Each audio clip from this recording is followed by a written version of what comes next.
Yes. What can I say? We back. This is Eclectic Minds episode 2 podcast, and we got damn. How can I introduce this motherfucker right here? First I'm gonna say a motherfucker too. I gotta do it my way, goddamn. That's Yo, right. this is a dude that I grew up with that I was have so much respect and admiration for. Um, he's the definition of pretty much of a person that can just turn their life around if you know they had some stumbles and some falls or they had some backtracks and they needed to get themselves realigned right and head down that good path. But you and I'm saying that not to say that you was a piece of shit, because you wasn't a piece of shit. So let's Nah, get I that might clear. have been. I might have been. Let's get that. Well, shit, I didn't know you to be a piece of shit, but for the viewers and the audience and stuff like that, I want them to know that he was no piece of shit in my damn book. I But appreciate that. yeah, family. But for the most part, this is a man that I have a lot of respect for his family as well. Ladies and gentlemen, Tyrell Hughes. All What's going right, all on, right. brother? Hey, Welcome. listen. Thank you for having me. This is round 2 on the Eclectic Minds podcast. So, Praise Liv, Jesus, Lord have Hosey, mercy. thank you for having me back. Word bond. Yeah, yeah, he did a Thanks for being co-host. here. Yeah, he did a co-host stint for Live, and we appreciated that, man. You definitely came with some insightful shit. He did. He did. Yeah, He did a good he a job. He smart did a good job. motherfucker. I mean, look at this He made it motherfucker. a little bit He more worth listening to. he No, got I'm the joking. LA hat. He got the LA hat on. I ain't gonna say too much about the LA hat, but he is an insightful motherfucker. Well, Uh, the LA Um, that stands for live. yeah, yeah, see. That's why I put this on, Liv. I'm that's what it glad That's you was. right. just caught That's that. That's right. why I That's what put it that was. on. Yeah. That's right. Um, how can we paint this picture, man? Like I said, we grew up together for the most part back in the day, man. Just growing up, downtown Albany, you know, You just told me you stole my My bad. toy, though, Hosey. I don't know I, how I feel about that. off, your brother gave this shit to me. You know what I mean? Me and your Oh, older brother was good friends, and he gave me the He-Man shit. I mean, what you want me to do? Give I it back. Give it back. yeah. Grandma made me throw that shit out. I mean, shit. I might have to He's cash app you some. lying. What He you think got it's him worth? Like collected. $40 now? Yeah. He I'll got him cash app you some. collected. She damn no, she damn sure did. She said, "Boy, you gonna throw that shit away now. You gonna have that No, shit. she You didn't. Really? 19, nigga. You can't have that shit no more." I'm still playing with this shit. Like, look, grandma, this Skeletor right here, That's right. he whooping his ass. This He-Man. Mm-mm. But no, we got you on here, man, because you're definitely one of the people I respect, have a lot of admiration for, man. You an ambitious dude. You done did some great things, man. Not necessarily for your community, but for for yourself, for your family and stuff like that. And I'm gonna let you get into more of that and stuff like that, man. So, you know, where does the journey start for you, man? You know what I'm saying? Let's start there. Where did the journey start for you, man? Period. I mean, and don't leave shit out, man. Because if you well, don't indict yourself, but where did the journey start for you, family? At which point, there's seasons for everything. I So mean, so so me, let's. I you got to mean, be so specific for me. all right, okay. So we'll take it from what season you want to start with then? Winter, fall, spring. Let's I start from the beginning at the top of the list. woo, So let's do that. situation like this. Another Word. war story from a. On the top of Thirsty young hustler. That's don't right. go to the mob. You went to the mob? Hmm. I Oh, have listen, to. I have to. listen. I picked it up right there, Liv. I Word. caught it. Hold Representing on, for hold Queens. on. On a side note, though, real quick though, my favorite Mobb Deep song is "Temperatures Rising." Just so everybody know that. We Temperatures know that. rising, One of my and favorite ain't shits nothing of all time. surprising. Word. So Mm-mm.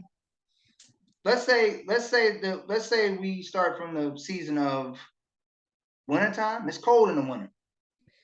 It's wintertime, so so wintertime that'll be at the end of the year. So I might as well just get you caught up to speed to where I am right now in life, Cool. and we can And then work we back. reverse We back. can work backwards. Let's do So that. Let's do that. That's uh, interesting how we gonna do that. Okay. Go ahead. that's actually the best way. I wrote my book that way too. Start where you want to end up, and then work your way backwards. Mm. So, but Jewel. yeah. A jewel for our viewers. So yeah, man. Presently, I am here in the DC metro area with my wife. My 3 kids moved to the DC metro area back in 2013.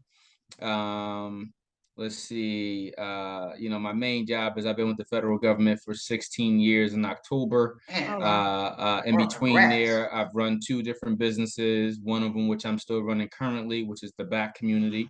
I do a podcast where I highlight positive individuals and organizations because the negativity tends to overshadow all of the positive people. So I wanted to bring more of that light back to reality. And then I ran a mentoring program for 9 years called Model Inc. Men Organized to Develop, Empower, and Lead. And we mentored 12 to 18-year-olds and did everything with those guys. But at this season of life, my wife and I are debt free. We went on Dave Ramsey's debt free journey to get rid of all of the debt. I just recently came out with my first book that's doing really, really well. Put it up. If you haven't picked it up, you got to pick up Just a Kid from Arbor Hill. I'm not sure if you guys can see that, but I got mine. Make sure that we gonna plug this shit all episode long. You know what I'm saying? That shit is dope. The cover was dope. It was simplistic, but it really drove a point home, man. Because I really thought that shit was you on the cover. I'm like, that's Tyrell right there. That's that motherfucker right there, man. He right there. But no, man, just that's dope. The book looks like it's dope. I cracked it. I did crack the first 2 pages, and then I got caught up with some shit. But I'm definitely gonna read that shit. Okay. So listen, I'm gonna be honest. I told you that shit. I ain't gonna bullshit the viewers. I'm gonna read that motherfucker. Like I had a Jamie Foxx book. Then you told me you wrote your shit. And I said nope. That shit taking a back seat. I'm reading real shit first because you more important. Then you went back to green eggs and ham. So exactly, Liv. Listen, Liv. I told him. I said, listen, how you gonna have me on the show? And you had a chance to go ahead and get all of that, so you can ask all of the questions. To be fair, he's part of the story to a degree. I mean, he was there for some of it, not all of it. Nah, yes, probably some. Yeah, some. Well, shit, the He-Man part. Yeah. She said the He-Man. Listen, he can't be there for that part, Liv. I just found out about that part. He robbed me. Okay, he robbed me, and now I know where it went. Wow. So let me owe him some money, Jose. I know. I'm about to see if I can come up with $40 right. I'm about to come up with $40 right the fuck now. So, Rel, speaking of that point you just made, right, and the fact of the matter that you just wrote the book, right? What?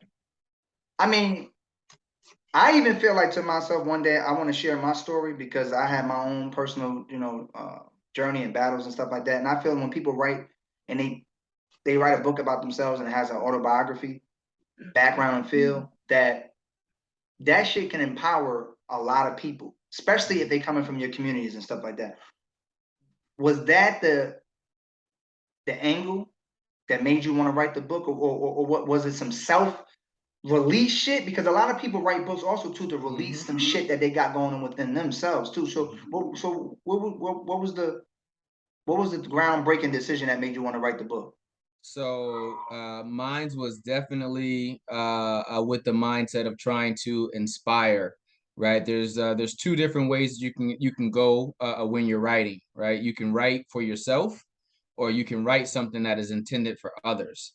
And especially for this book, so you got autobiographies, you have autobiographies, and you have memoirs. So this book is a memoir. So since it's a memoir, it'll cover a certain time period of my life. It's not meant to detail every bit of my life as a biography would. A memoir is going to cover a particular area. So that's why I started with my end in mind, and then I worked myself backwards for what happened during that time period. But it was always to inspire.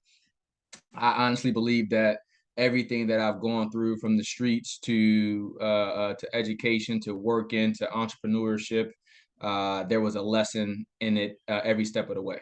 So it's kind of like, how do you package it in a way that keeps your authenticity, but also allows you to be vulnerable enough for people to come in to understand your thought processes as you was going through these different seasons.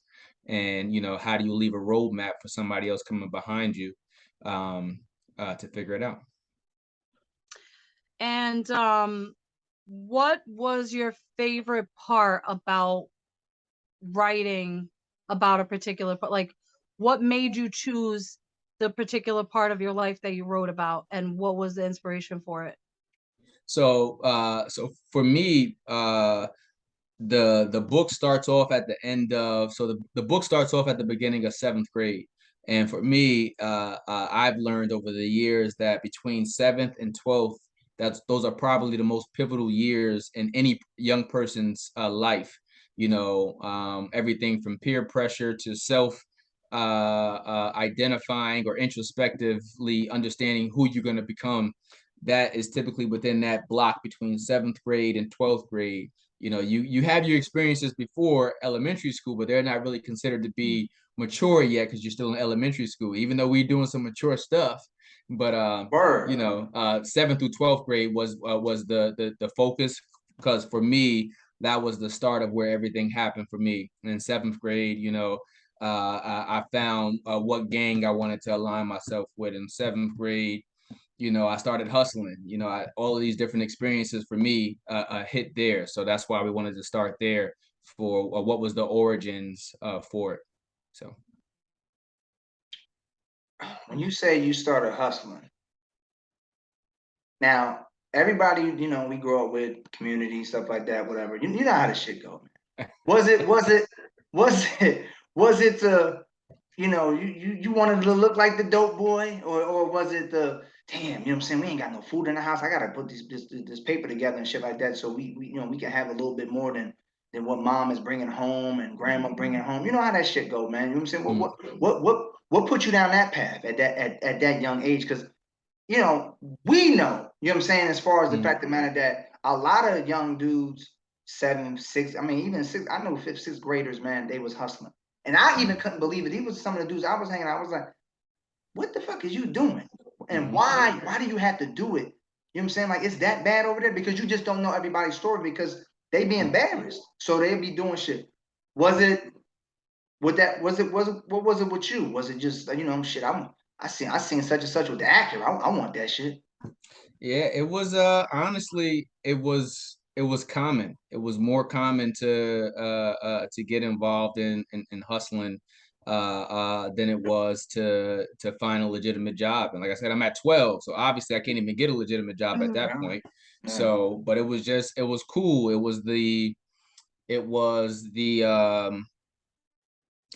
aura that came with being involved in the streets. It was, the attention you get from the girls. It was the respect you garnered from the guys. It was realizing that, I had an older brother who was a lot more involved in the streets than I was. And, that, and this book details it, but it was just like, a huge part of who he was what I embodied or what I wanted to be for myself. So all of the people that I hung around with, everyone was making their own decisions at that particular point in time to figure out who they were. So part of that experience for me was figuring out whether or not if hustling was something I wanted to do. Was it? How long Absolutely not. But you got to read the book, Liv. Absolutely not. Well, look. Like Jose said, for me, like my brothers, had gotten into some stuff like that at pretty young ages as well. And, everybody does it for a reason, like when we grew up, we were pretty, we were pretty broke. Yep.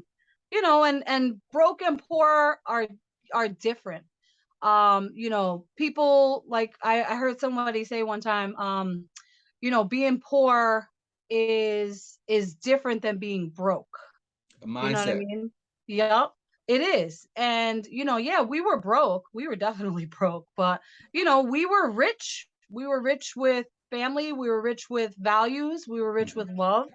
And, that's what made me go the way that I went instead of the way that it could have went, because when you're in a situation where you don't have money, people do things to, get out of that situation. And, sometimes it's just scraping and doing what you have to do.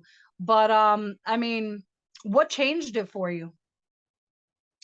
Well, first I'm gonna go back to, we were broke and poor. So and then I didn't have any toys because, as we already established, Hosey stole my toys. God damn, yeah, I'm about to cry. This motherfucker gonna do this shit all podcast episode. Number But 2, Tyrell listen. Hughes, we love you. But I'm gonna dig in your ass, Jose, because you stole the damn He-Man set, even though my brother gave it to you, motherfucker. You know, I'm broken hearted over this motherfucker.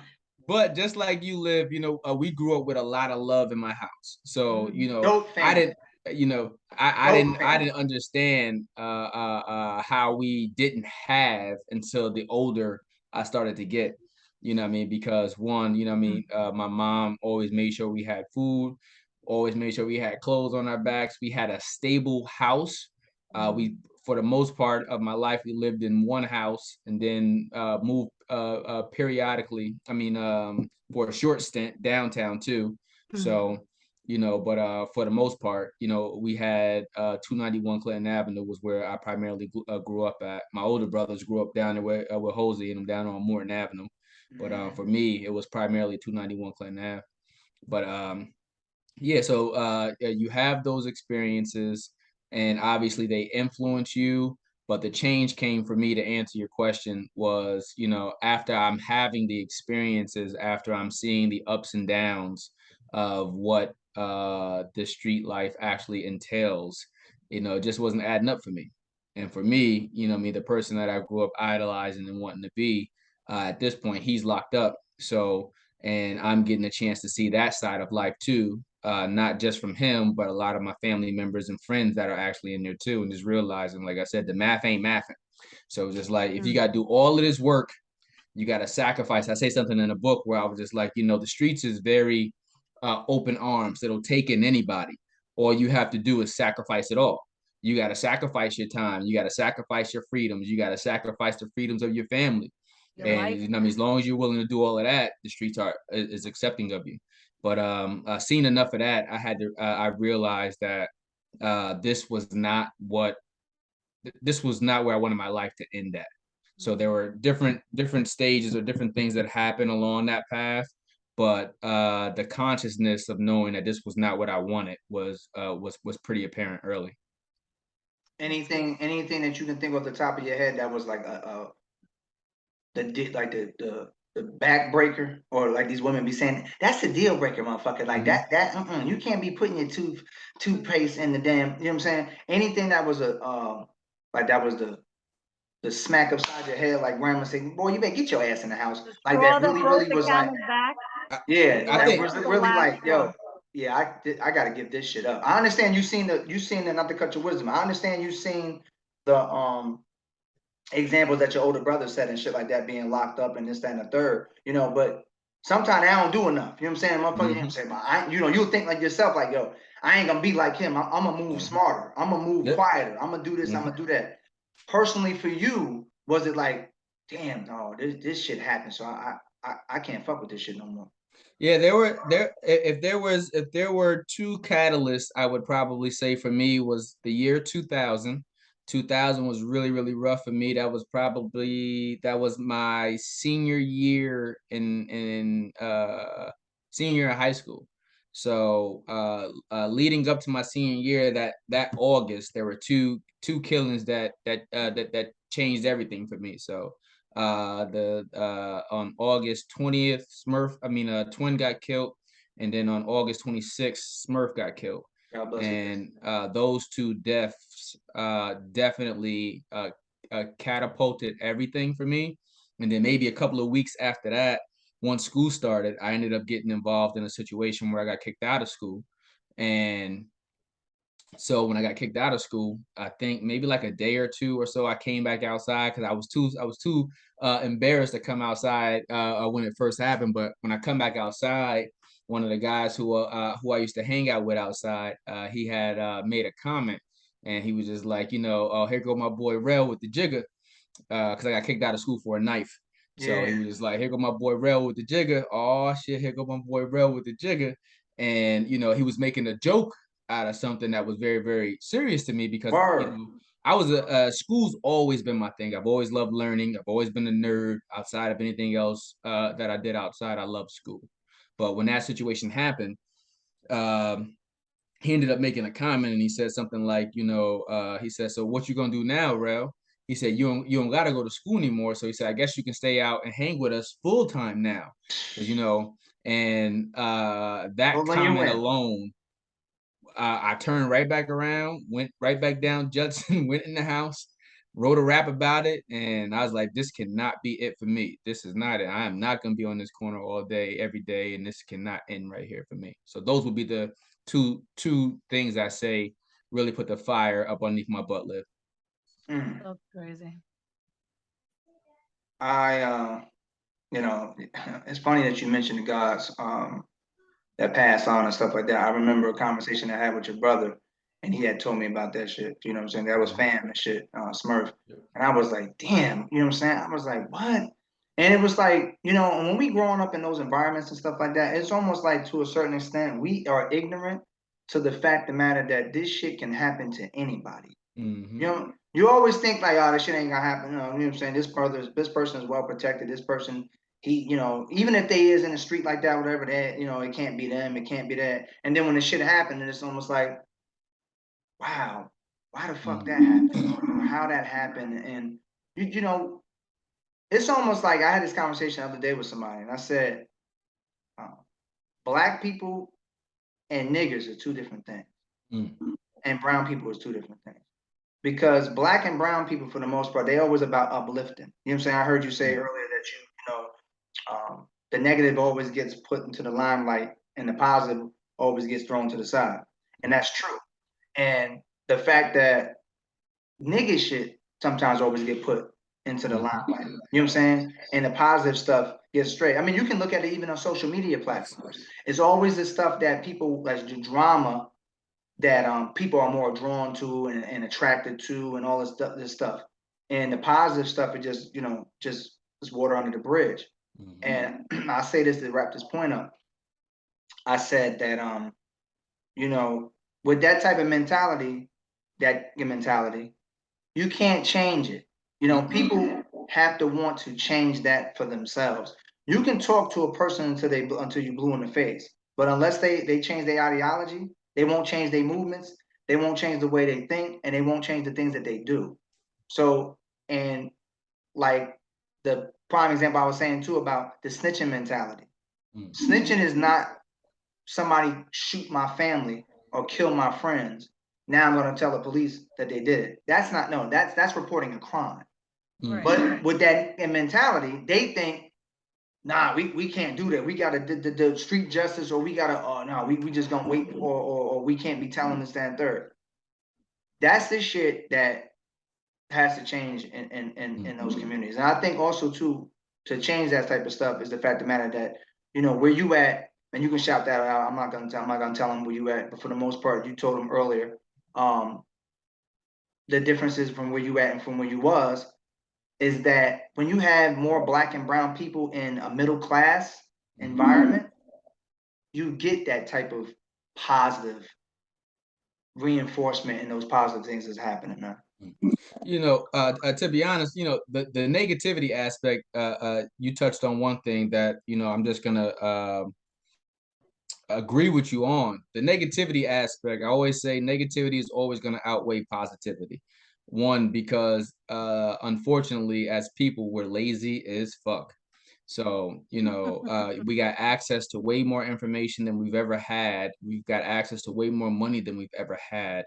But we do the least researching, we do the least reading, and we do the least connecting.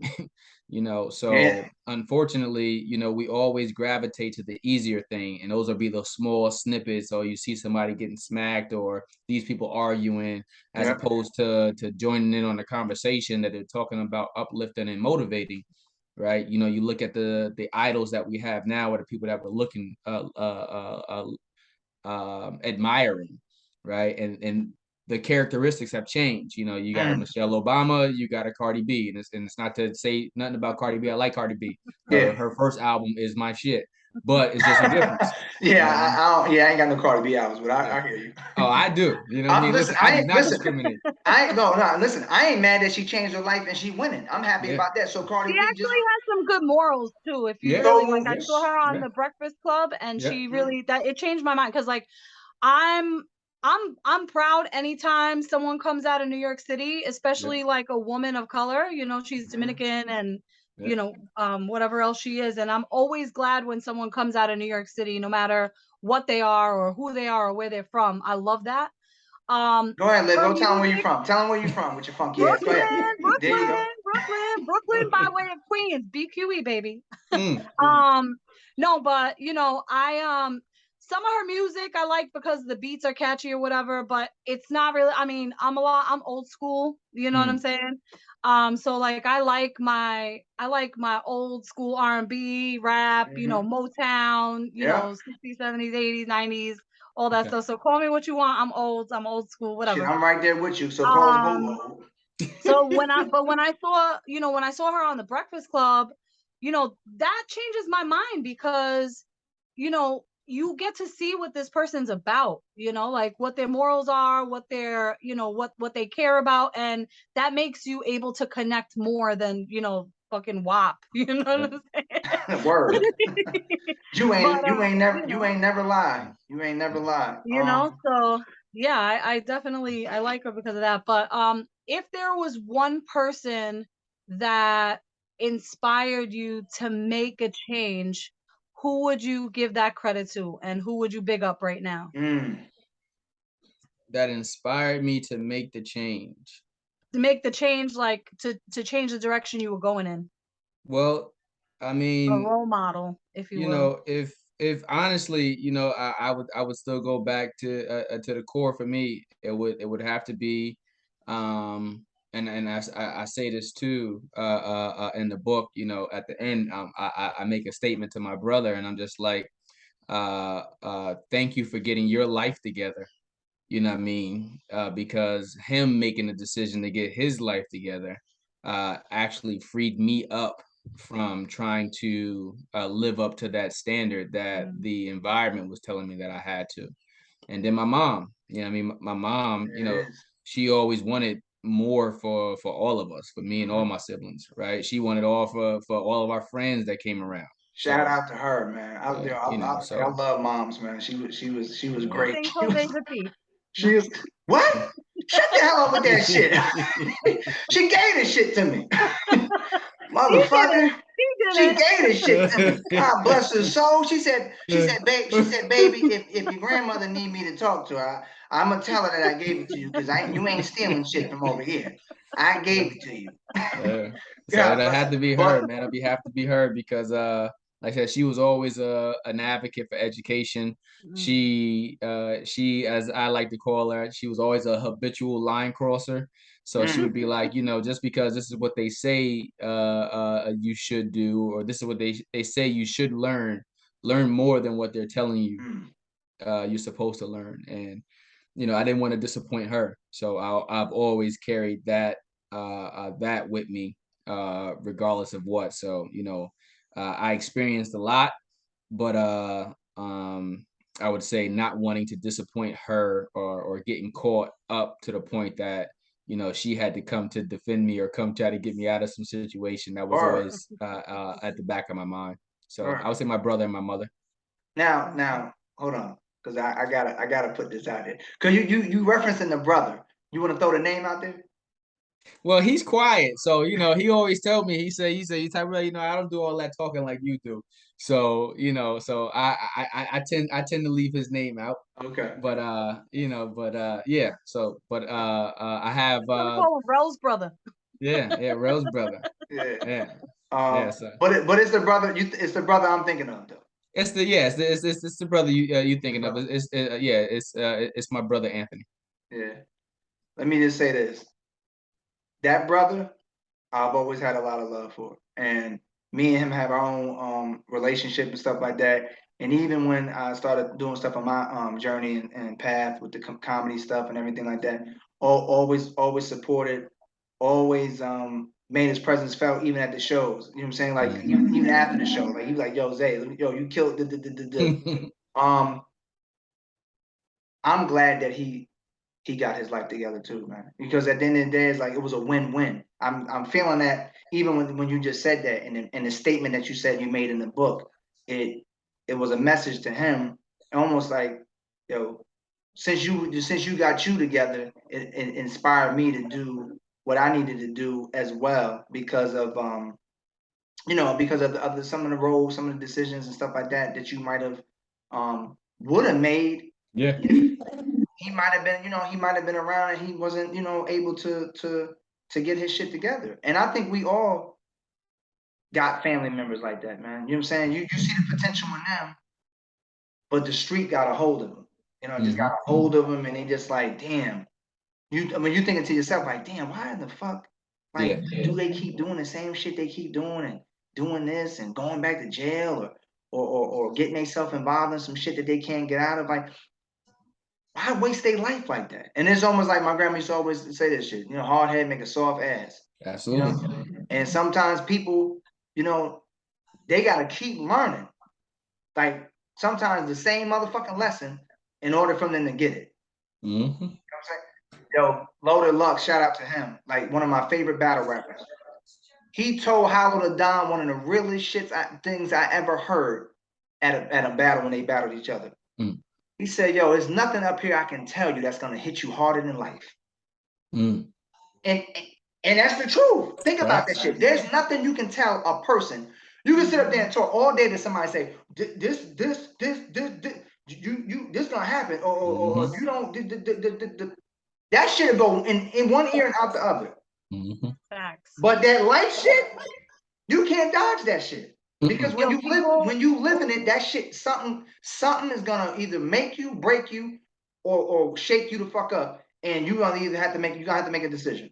Go ahead, Liv. Some people need to hit that bottom before they realize that they need to change. Some people, to be honest with you, I'm fortunate enough to have seen the way a situation was going and what the result would be, and I was like, yeah, I'm not going that way. I see what lies ahead on that road. I'm not going that way. And I went the other way. And, I was fortunate enough to be able to not have to make some of those mistakes, because we all make mistakes. That's just facts. Like, we're humans, we all make mistakes. But I was fortunate enough to be able to see ahead. I see where that road's going. I definitely don't want to be there. And I went the other way. And I gotta say, thankfully it saved me probably a lot.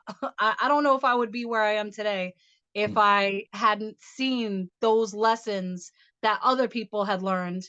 Absolutely. And kind of took it and applied my own thing to it. So, some people, and I wish a lot of people did learn like that, because that would save a lot of people a lot of heartache and heartbreak. But everybody needs to make their own way and learn their own lessons. And, sometimes it's unfortunate because those lessons don't always take you to a great place. But... I agree.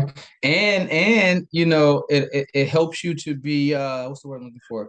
It helps you to be more mindful and less judgmental, right? Because, for a lot of us, the stories, the path could have been totally different, had one thing went wrong, right? So it's like, giving other people grace in their journey and their walk, as opposed to being judgmental, like, man, you did that. Be like, yeah, so actually, you know what? I did that too. I just didn't get caught.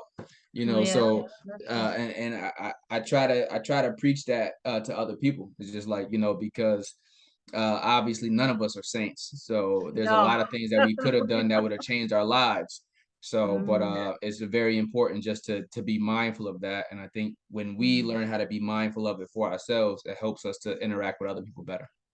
Agreed. That's a jewel, man. It's funny you say that, because I find myself working on that myself, because I ain't gonna lie, I'm one of them people like, you was a stupid mom. Why the fuck did you do that shit? Like, god damn, you going to jail and hell. Like, which one you want to go first, you bastard? Like, I'm serious. I'm just, especially if it's somebody in my family. I'm like, you ain't about to be shit. My grandma, when I was growing up, man, she told me some shit. I tell my nieces this now, and I told my nephew this too. He didn't get the message, and it's too late for him to actually apply the message, because he got his own little thing that's going on with him now, and hopefully. Not necessarily. No. Hold on. Let me finish my thought. So he can he can get the message. It can come full, full circle, once he's able to be out of out of the correctional system at this point. But once that happens, what I'm saying, he's still got some decisions to make in order for him to better his life. But the point I was making, right? I remember I was growing up, man, and I was fucking up in school. I was always a comedian, rel, and I'll joke and this, that, and third. Now that's probably the worst shit I've ever done. It was crack jokes and this, that, and third. I wasn't no person that was disrespecting, people and shit, doing shit. I ain't necessarily want to do something to hurt somebody because I always try to live. Don't do shit to hurt somebody if you don't want it done to you. Mm-hmm. But I remember the teacher called my house, and my grandmother was mad as hell. And it wasn't like they said, "Well, we suspending this motherfucker because he bad," or he ain't shit, or he can't read. None of that shit was happening. It was like he cracking jokes and the motherfucker interrupting the class. So my grandma looked at me because she was irritated because it wasn't the first time she heard it. I was in ninth grade. I was a freshman, so I was in the high, and I felt like I had something to prove. Because now we mingled, brother. You know what I'm saying? The high back then it was Hackett and Livingston. So we went from Hackett to Livingston. So those people that was coming from Livingston thought they was better at me and cracking. You crazy? You know who I am? I got to prove it to you. So it was that. Yeah. But that shit was causing crazy shit in the classrooms, and I was getting sent to the office with yellow cards. You know what I'm saying? Everybody went to Albany High. Y'all know what the fuck them shits is. You know what I'm saying? So long story short, she pulled me to the side, man. And I knew she was frustrated because she said, "I'm getting tired of your ass." First thing she said, "I'm getting tired of your ass. The damn teacher called the school. Damn teacher called me from the school, and they said your ass up in class and can't keep goddamn mouth shut." She said, "Boy, I'm gonna tell you something right now. It's two roads in life. Either you gonna be shit or you ain't gonna be shit. Mm. But if you pick you ain't gonna be shit, you can get out of my house right now." Actually, hold on. I gotta revert back. The ninth grade conversation when I got kicked out, that was a different conversation. She told me that part right there. I was 11 going on 12 years old. Mm. So I was not quite yet. I was wrapping up. I was about to wrap up 8th grade because I graduated when I was 17. I graduated Albany High. I was 17, so I was young. But I was just starting to wrap up junior high. And when she told me that shit, man, it made me think just that. Like, she made that shit so simple. Either you gonna be shit or you ain't gonna be shit. But if you pick you ain't gonna be shit, get out of my house. I think that's what hurt me the most, though. Because I love my grandmother that much. Shout out to Lula Mae Lacey. She was the best thing that ever happened to me. I love her that much that it made me say to myself, I don't want to leave her. I don't want to do. So it's the same thing that your mother with you, man. And shout out to your moms, man, because like I said, I always had love for her. And when I used to come pick Ann up to go to school in the morning, you remember that, because your ass used to be running around in your drawers. Digging his drawers. God, dig out. I'm like, damn, bro. I don't see this shit. What is he doing, Ann? I'm at home, man. I'm at home. And not to be on some funny shit, you was probably like 7, 8. I used to go in the bathroom like, this motherfucker almost fucking with me. What the hell? I think he only 8, nigga. Like, but getting back to it, man. But at the end of the day, it's just like she you made it simple, man. Your mom did the same thing. It was always love. I came to the house, man. She said, I don't know why the hell Aunt takes so goddamn long. He knew you was coming. Boy, get your ass out here. He been here. She offered me breakfast and shit. Mm-hmm. She did the same thing as your grandmother, man. She had her saying was either you're gonna shit or get up the pot. You know what I mean? My mom was known for that right there. Either you gonna shit or you gonna get up the pot. And it was like, so what you gonna do, Tyrell? She's like, you got to figure out what comes next for you. I can't figure it out. Either you gonna shit or you gonna get up the pot. And I decided I'm gonna shit. Word. Now let me ask you that, right? Liv, I know you got a follow-up question real quick. Let me ask you that. Do you think that my grandmother and your mother had posed those questions to whomever else if we didn't have that in our mind to say, because it had to be somewhere that for us to say to ourselves, like, I want to be better than what I've been. Do you think that it can be that simple for, let's say, somebody in your family other than you, or just somebody else. Like you had the model shit. When you was grooming the young guys and stuff like that. And correct me if I'm wrong. You said the age is from 12 to 18, correct? Yep. All right, so 12 to 18. You think if our grandmothers and your mother, my grandmother, your mother was there, and they said that to that group, let's say of 20 people, everybody ain't gonna get it, bro? Absolutely. That's the beauty of life. You know what I mean? Everybody thinks differently. Everybody learns differently. It hits home at different times and different phases of everyone's lives. So you can have somebody giving it to you as straight as possible, no chaser. But it's just like, you still, like as Liv was saying earlier, you still got to go through the experience yourself. And before you be like, oh, that's what Liv was trying to tell me not to do, right? But no, so obviously, even if you got it straight, for some people, it's not gonna hit home, right? Because everyone's different. I got three boys, so I look at my middle child, Dominic, and he is like an analyzer and a thinker like me already, and the boy's 6. So it's just like, he if you say something to him and he doesn't understand it, he said, Daddy, I don't get it, right? And then I got to go back and I got to find some words to re-say it again until he gets it, right? Because he's gonna sit there and think about it until he can make it make sense for him in his 6-year-old brain. So for some people, they'll get it because they're already groomed for it. So your grandmother groomed you to be able to accept what it was that she was saying. My mother groomed me to be able to accept the things that she was saying. I'm grooming them, right? So, and like I said, obviously it hits everybody different at different times, but as long as you put the special sauce in them, you know what I mean, it'll come out eventually. Yeah, I'm the oldest of 5 kids from my mom. And she gave us all the same lessons, and these are just the basics, treat people how you want to be treated, be kind, be respectful, things like that.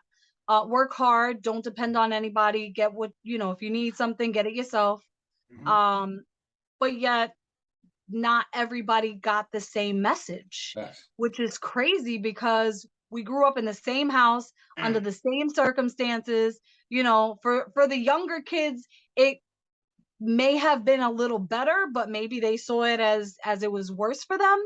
But we all got the same message. We all got the same everything, and everybody took something different from it. Yeah. And that's the thing, like, no matter, you can tell everybody the same exact thing. Everybody's sitting all in a room together, one message, and everybody will take something different from it. So if there was one message that you could give to everybody that would probably, that in the most simplistic way, what message would you give that would be the most impactful to, anybody listening, or, your sons or your nephews or anybody? What message would you give? Dare to be different. All right. So, on the Holy Grail album, Jay-Z had the song FUTW, fuck up the world, right? I never fucking fucked with that album. What was that album dope? It was dope. It was. It was dope. That was the album I really was like, I don't think I'm fucking with that album. Most people say Kingdom Come was an album that they didn't really like, but I like them. I like them all. Now, not to cut your wisdom, Kingdom Come had Mama I Made It on there, right? Yep. But that shit is dope. That's one of my favorite Jay-Z songs of all time. So that album, that shit right there. But go back to Liv question. I'm sorry. Okay. I digress. So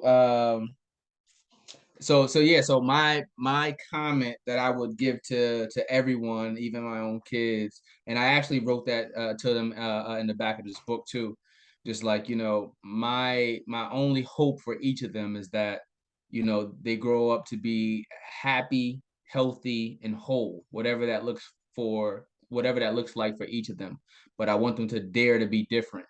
Don't do things because I did it. Don't do things because your mom did it. Don't do things because this is what you heard, right? Or if everybody is going to the left, that don't mean that you should be going to the left either. It might mean that you should be going to the right. So I'll challenge everybody to dare to be different. Don't go with the status quo just because, like, if it works for you, do it. Don't just reject it just to reject it. But if it doesn't, you know what I mean, realize that it's important for you to find your own path, your own lane, and realize that God has something special for you, whether or not you choose to open up your mind, your heart, your ears to get there and accept it or not. Mhm. So dare to be different. Now, let me ask you a follow-up question. Do you think that your path was written, or do you think that you're writing it still? Because Both. some people believe, oh, your story's already written, it's in the book, this was meant to happen, blah, blah, blah. But some people believe that, I'm making up my story as I go. And Hmm. so you believe it's both? I think it's both. I think that I think one of the best things outside of prayer that God made available to us is choice. Mm. So our choices will determine, you know what I mean, what comes tomorrow, what comes today, what comes the day after that, our choices. And Mhm. every day you can make a decision to make a better choice. Mhm. So it's a personal journey, it's a personal choice. So that's why, Mhm. so it could be written for you because you can say, I'm just such a stubborn person that I'm not going to change, Mhm. right? So you'd be like, well, it's written because, you, you weren't going to get over yourself enough to get to the point of being able to say, well, you know what, let me change me. Mhm. But everything can be rewritten. Everything could your trajectory could change. Like Mhm. there would have been nobody back then when I was 12, 13, 14 years old or whatever that would have said that, my life would have turned out to amount to what it has now. Be like, oh, yeah, you've acquired this, you've done this, I mean, you lived in Africa, you know what I mean? Be like, there was nobody that would have said that then. But Bro, you was living in Africa? yeah, so your series of The choices hell? will determine. Real. His own tribe. He's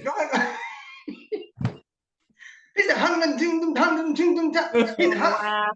that shit. Wow. Damn, yeah, I damn sure didn't know that shit. Stupid. See, this is why we got the podcast. But shit like this, motherfucker was living in Africa, had his own tribe.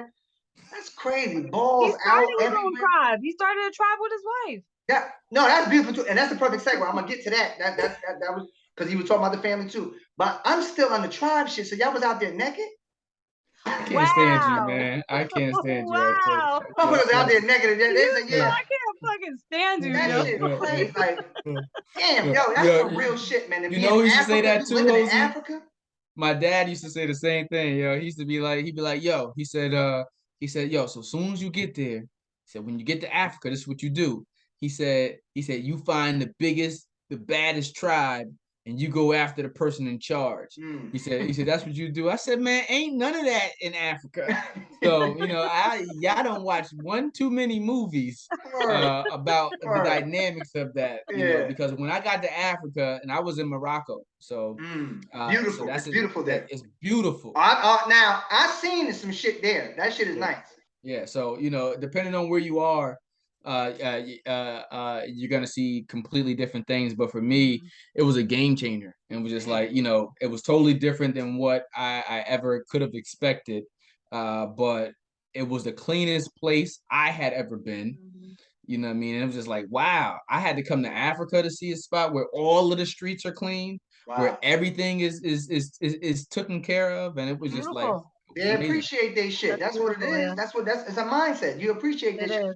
So no dice games over there. They wasn't throwing dice. No, Oh no my dice God. games, no dice Wow. games in Morocco, but they did party. They did party heavy. And I was just telling my wife this, maybe it was our anniversary on the 1st, and we went out Happy anniversary. to this Or happy spot in anniversary. DC. Thank you.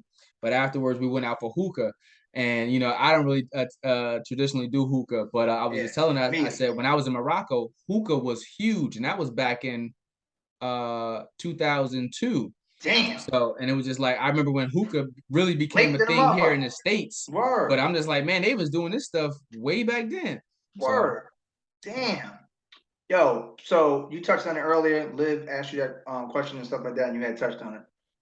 So I was gonna get to it anyway because I want the viewers and the audience to know this.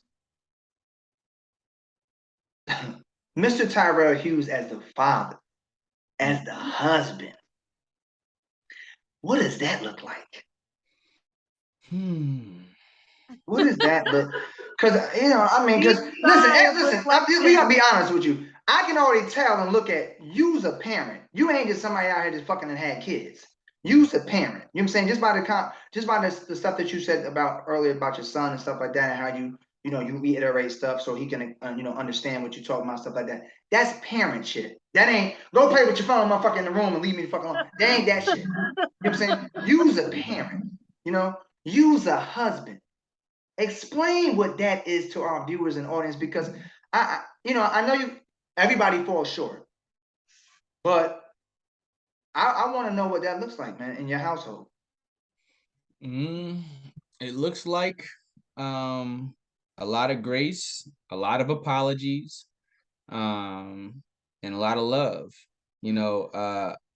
I am not an adult or a parent that believes in I need to have all of the right answers. I think that's one of the biggest facades that adults have, that, oh, you have to have an answer to everything, or you need to know how this is supposed to go. When I don't know, I very easily tell my kids I don't know.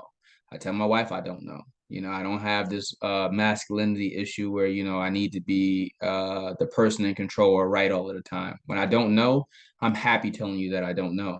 When I mess up, I'm happy to apologize, because it frees me from this ideal of, you got to be right, or even if you're wrong, shut up because I told you so. No, when I'm wrong, I'm wrong. So I apologize to my kids. I apologize to my wife. And I trust in who God has designed me to be. So, what I mean, my role is a protector. My role is to set the example, and that starts by having a healthy example for me. So, my kids will see me cry. My kids will see me express what's going on. We can have fun together, but I think as the father, that was what I wanted to showcase, because like I said, I got three boys all together. My wife and I have two together, and then my oldest son I had before. And he'll be 13 this year. So, and it's different. I had each one of my kids at different stages of my life, and who we are as a person and where we are in life at the time where we have kids ultimately is the genes that goes into our kids. And I can see it in each one of the personalities of each of my kids. So, as a husband, prior to my wife, my longest relationship was about 6 months or so. Damn. Yeah. Nigga, I thought I was bad. No. He said, to marry? Went from 6 months to married. Yeah. Wow. Yeah. How long have you been together? We just celebrated 8 years married. We've been together for 10. Okay. Yeah. They doing something right in that shit. But 6 months before the marriage. These bitches, they was putting mustard on your hamburger. You said, you know what? Fuck you. I'm leaving you. I told your ass to stop putting mustard on my hamburger. You keep doing this shit. I'm leaving. Yeah. Back then, I know for a fact, I kept my running shoes on. I looked for any reason to run. And part of it was just self-sabotage. Just like, the idea of having to be responsible. I wasn't ready for it. So most of my career, I didn't have a lot of relationships, like boyfriend, girlfriend type relationships. I had a lot of relationships. They just weren't boyfriend, girlfriend type relationships. Yeah. They were more of those, you do your thing, I do my thing. And I love that lane. But it wasn't enough for me. As I started to mature, I wanted more. And I would always pray to God to help me in two areas. And one of them was finances, and then the other one was women. And I wanted to sincerely get better in both. Let me ask you this. I know Liv got a follow-up question too. Brother, that self-sabotage shit, I've been a victim of that myself, battling my own self, battling my own personal demons. Let me ask you this though. This the game changer question, man. Because I tell people this shit all the time. You can say, I don't want, right? In a relationship, or even a friendship, or even want to get close to anybody, whatever. Do you think that if your wife wasn't who she was, you would have married her. That has to play some type of it has to play some type of it has to have some type of impact on your decision making. Like I tell people this all the time, and we know this, man. We you don't had your shit, I had my shit. Mm-hmm. You can't turn a hoe into a housewife. Number one. Mm-hmm. Number two, most men. It's a motherfuckers will try. It's a double standard. It's a double standard. It's a double standard. It's a double. Bitch, you. I thought you stopped doing that shit. I thought you stopped doing this. In the movie theater, bitch. Like, why are you with my friends? Like, in the movie theater, you said you was at church. But so you can't turn a hoe into a housewife. And also, you ain't wifing everything because certain ones ain't they just ain't it. Mm-hmm. She had to be it. She had to put it this way. She had to fill all the missing pieces, man. She had to. Yes and no. Okay. And I don't even think that she likes it when I say this, because I tell her us being together, obviously she had to make the choice to be with me too, right? Yeah. But us being together, as it goes from me being in a relationship from 6 months to now being with her for 10 years and married for 8, it had a lot to do with the fact that I was ready, right? And I think that's the most important piece of any puzzle. Where it's like, how when they tell everybody, you got to get it out of your system. You gotta go through your experiences. You got to figure out what it is that you want. That's the truest shit ever. You do. Yeah. Because if you don't know what you want, ain't no way in the world somebody else can figure it out. So for me, I think it had a lot more to do to where I was in life, and it was just like, I did the fuckboy shit for long enough. Right. And I'm just like, I didn't want that to be the end of my story either. And I say this in the book too, just like one of the things I learned from my dad indirectly was that, one of his biggest regrets was that, he messed up his household. Right. So, and he always would tell me for years, just like, if I could do it all over again, Ty, I wouldn't have messed things up with your mom. Yeah. Right. And it was just like, so for me, it was just like, when I said that I was going to be ready, I was going to be ready. So that's why we can go from a 6 month, to a 10-year relationship, because it was just like, when I said I was going to be done, I was going to be done. And it took work to make sure you're done. It was like, so I didn't want to put myself in any vulnerable situations. You want to go over here to go do this, be like, come on, Rep. Them hoes be calling. They be calling. What you mean you can't come over? I know you was with I know you got a little girlfriend and shit like that, but that don't mean shit to me. Yeah. Yeah, so, you know how that shit go. I don't know her. No, so I think for guys, it's just different. Guys, and I know it's another scenario for women too, but definitely for guys though. When they know, they know. So, and it's very important. And people don't believe it, but that's the truth, brother. What you just said. Yeah, because and Liv, you might be able to attest to this too. He's like, yo, can either for you before you met Henry, but it might be somebody else, right? Where he'd be like, yo, I done put so much into this person, and then they didn't give me what it was that I was looking for, but then they moved on to the next person and they gave them everything, and you like, screw you, right? Screw you, right? It's like, I can't believe it. But like for guys, when you know, and when you're ready to stop, you're ready to stop. Yeah. For some of us. No, I think for the most part, I think that's true across the board. But then some motherfuckers just, they just like you said, they, it's always exceptions to the rule. They gonna do what the fuck they do because that is whatever. But I think even like look at some of our favorite rappers, Bleak, Jay-Z. You know what I'm saying? Even Nas at one time too. He was married. I think to a certain extent, that's just that it does become a part of the end game, because, like you said, when that person comes along, it's like, damn, oh shit, I got to wipe this. I have to put the ring on this one, because if I don't, somebody else will. You know what I'm saying? And I think, and I feel like I know your marriage, man, but I'm not on the inside. So I know y'all not perfect, and that's a beautiful thing too. Because if you front like you perfect, that's corny to me. Mhm. But what I see from the social media stuff and even some of our own personal conversations around, um, is that y'all tell each other what y'all want and don't want to hear. And I think that's important in a marriage and in a relationship, because at the end of the day, it's like, I'm not here to sugarcoat or I gotta say spare your feelings. Don't want to hurt people's feelings intentionally. But if somebody, I feel like from people, for things to grow and people and things to happen in a evolving in a way of evolution, those things have to happen, man, and those conversations have to be had.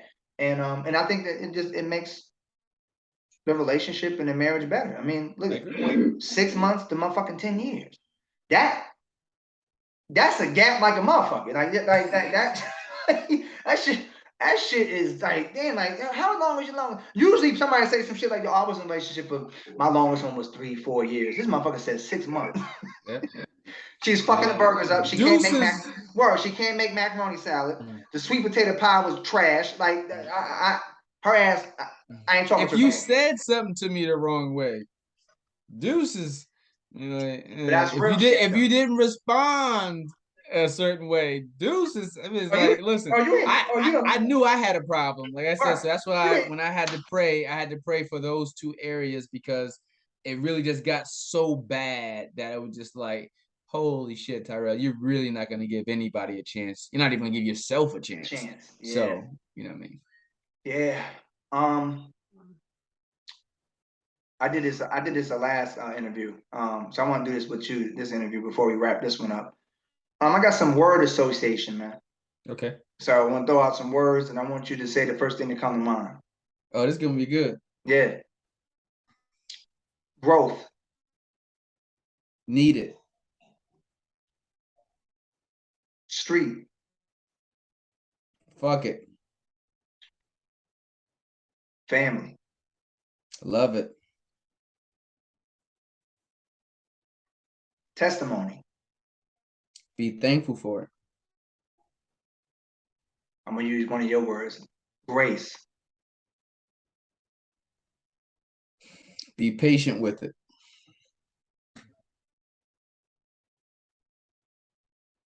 love. You never know the full definition of it. So allow it to change you. Well, let me just say this, and I know Liv got something else, but she might want to say too. It's been a pleasure, man. I don't just throw this around to especially to men, because there's a lot of raggedy ass motherfuckers around here. You ain't one of them. So I'm gonna say this, and I mean it. I love you, family. You know what I'm saying? Even with this interview, you said a couple of things, man, that kind of smacked me in the head, and I'll reach out to you. You know what I'm saying? Because we have our own little personal conversations, man, and I appreciate you for that. For those that don't know, this motherfucker be my therapist sometimes when I need one. So, hey, that shit is important. You gotta have somebody to go to. It's important, because the thing about it is that you got good shit to say. Like if you wasn't intelligent and articulate and had good shit to say, I wouldn't talk to your ass.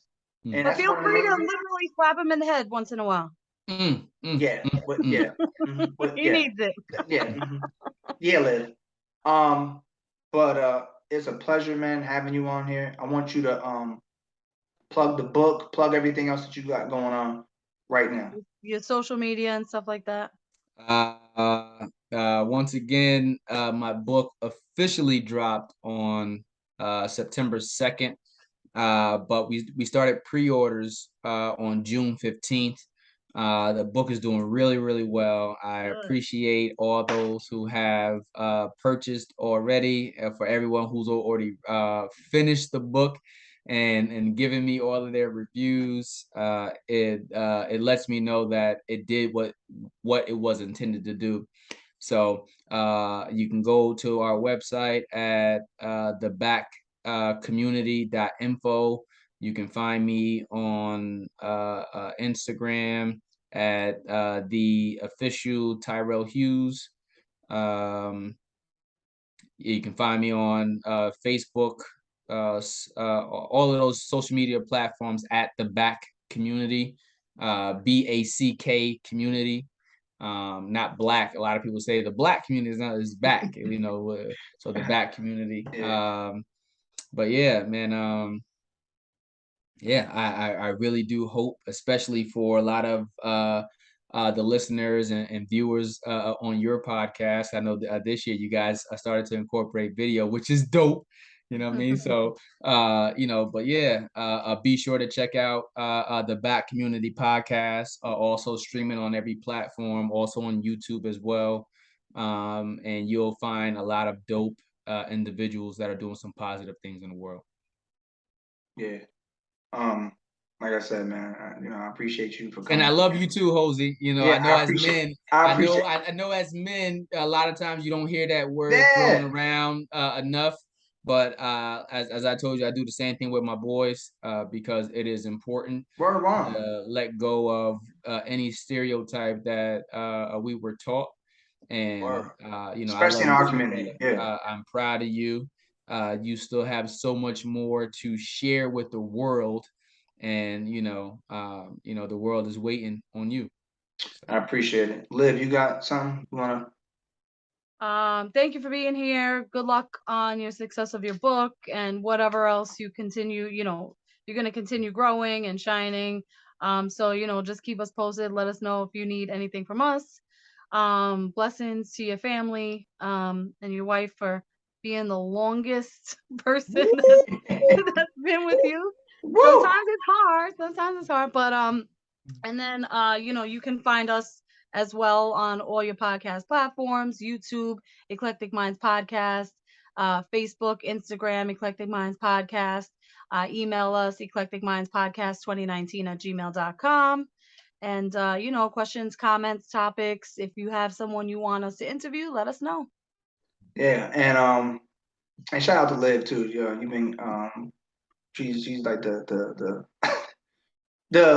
voice of reasoning and shit like that too. I Yeah, need to get because it was a lot different with Liv being here this time than the first time I came on. So don't have me back on. Let's live here. I'm just throwing that shit out there. Oh Thank shit. you. Oh yeah, but yeah, she's pretty dope. That's why she's she's my co-host. But yeah, so again, you can catch us on multi podcast platforms and stuff like that. Also, we gonna have our YouTube page up. We gonna have our first episode that we had up before we dropped this episode, but we wanted to get Rel on here. You're busy, you're doing your thing, man. Please support this man, his book, the things that he's doing. This is not no run of the mill type shit. This man out here, he doing things, he doing positive things. He's a positive influence. And as you can see, he's come full circle in his life and in the things that he's doing. And he's about his business, man, and Read the book. appreciate that. The book, get the book. There it is. There it is. Tell us the title, man, before we wrap this up again. Just a Kid from Arbor Hill, a story of beating the odds. That's dope. It don't get no better than that. But yo, Rel, again, man, I appreciate you for our listeners and stuff like that. Like I said, the best is yet to come. Please. You owe me money. I want my He-Man set back. That's how we're gonna end this. Yeah, I'm coming. I want my He-Man I'm set coming. I'm coming to Maryland. We gotta do some dinner or some shit. God damn, I don't even know if I can find that shit on eBay. I gotta look that shit up right now. The He-Man set for Tyrell. I gotta look that shit. Damn, that shit was a classic. But again, man, thank you, man. I appreciate it. Like I said, again, to our listeners and shit like that, like I said, the best is yet to come. This is episode 2, Eclectic Minds Podcast with my man Tyrell Hughes. Thank y'all for supporting us and continue to do that. We appreciate y'all. Deuces. Peace. Thank you.